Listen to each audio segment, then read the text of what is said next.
Hello, good morning, good afternoon, wherever you are. Hope that you are having a fantastic day. My name is Sarita Laws-Frumau. I am a performance and mindset coach with the Proctor Gallagher Institute. And today I'm continuing my series and I'm going through the book Think and Grow Rich by Napoleon Hill. Now, Think and Grow Rich has been a classic for years. It was first written in 1937 and it has sold over 15 million copies. My mentor, Bob Proctor, used this book for over 60 years. When he started, he was unhappy, unhealthy, and broke. And this book changed his entire life by applying the principles. So the purpose of going through this book is so that it can maybe inspire you as well, and that you can use some of the principles found in this book to make some changes in your own life. So today we're on chapter 5, and chapter 5 is about specialized knowledge. This is the fourth step towards riches.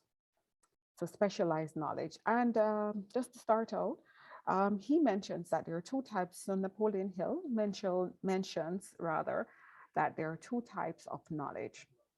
There is general knowledge and there's specialized knowledge. General knowledge, he said, is not useful in the accumulation of money. However, specialized knowledge, once it's organized, you can use it to accumulate money. And so this is the main focus of this chapter.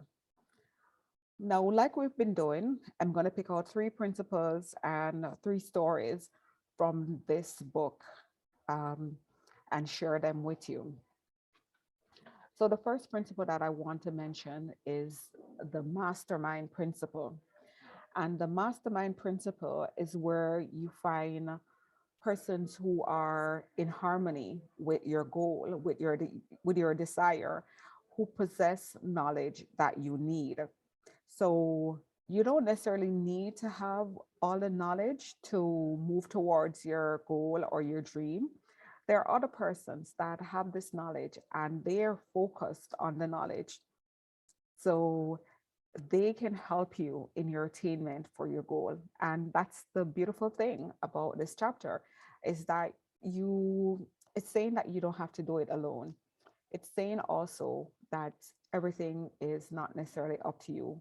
When you need the information or the help or the skills, you can actually purchase it or you can mastermind to get it.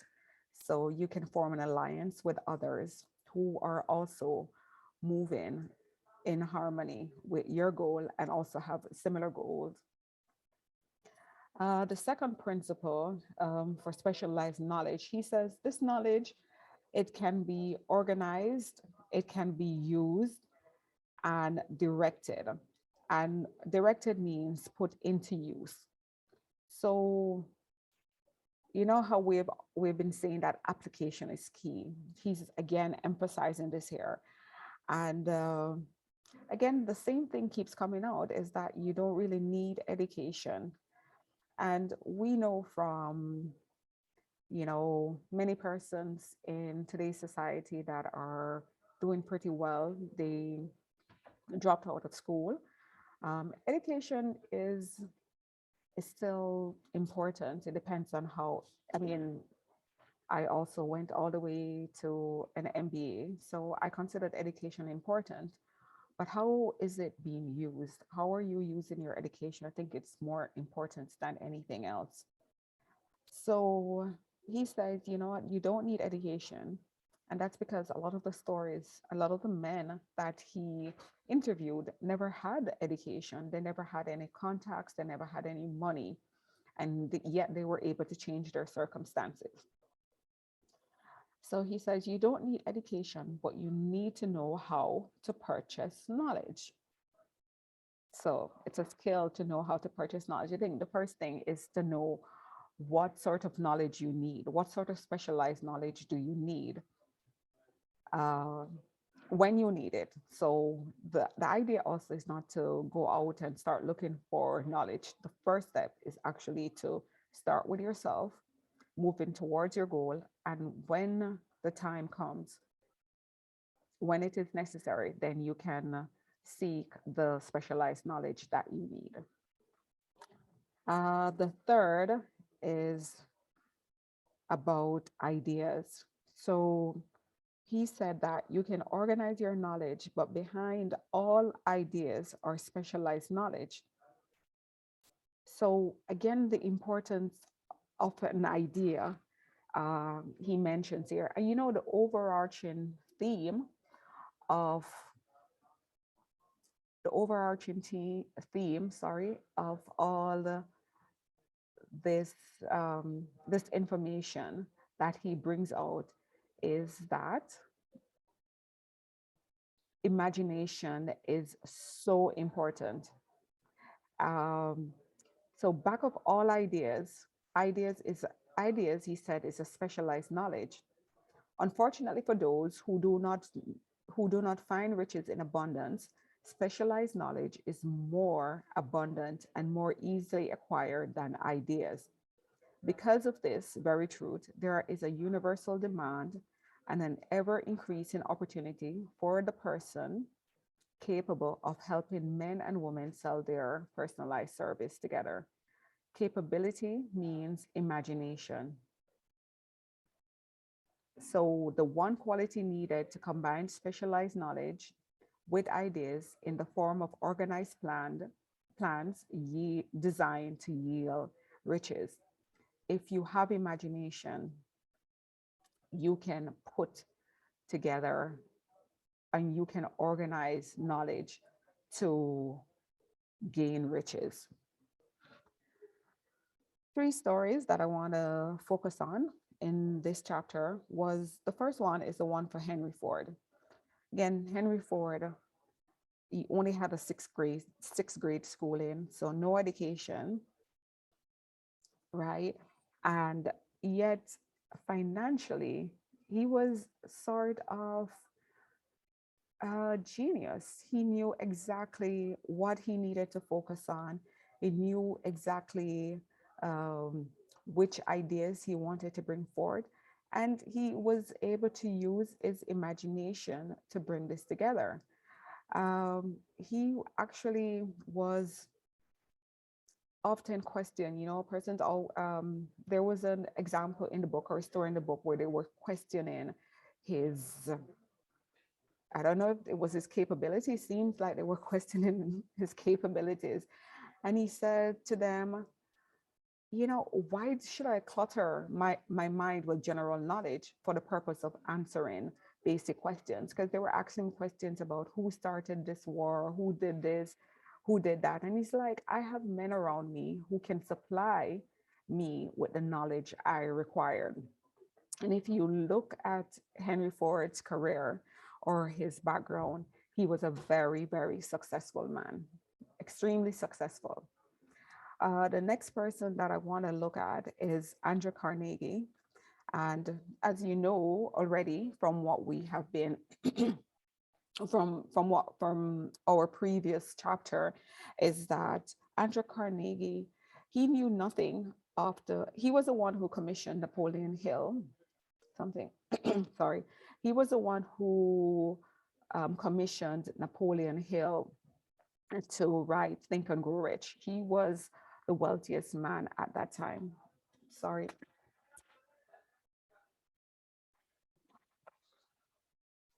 So he commissioned Napoleon Hill to write Think and Grow Rich because he wanted this knowledge to be available to all of us.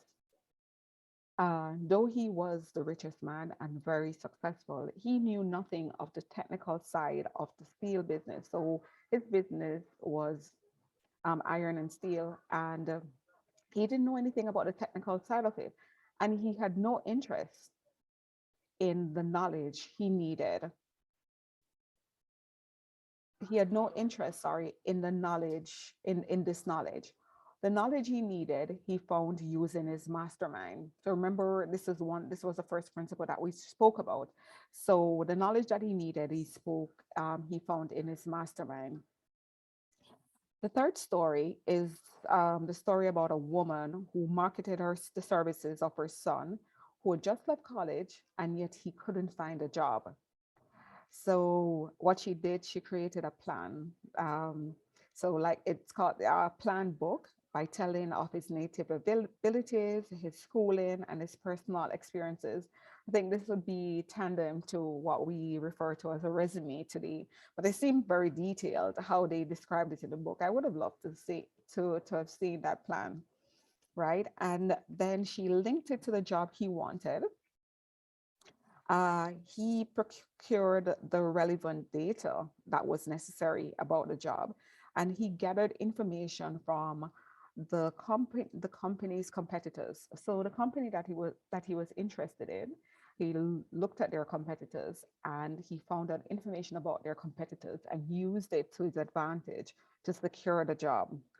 The preparation of which they said took several weeks. Yeah, so several weeks went into preparing for this job. And you might think, wow, so much effort for a job. Well, what happened, and this was a question that was asked, was it too much trouble for him to go through all of this, for the lady or the young man to go through all of this trouble just for this job?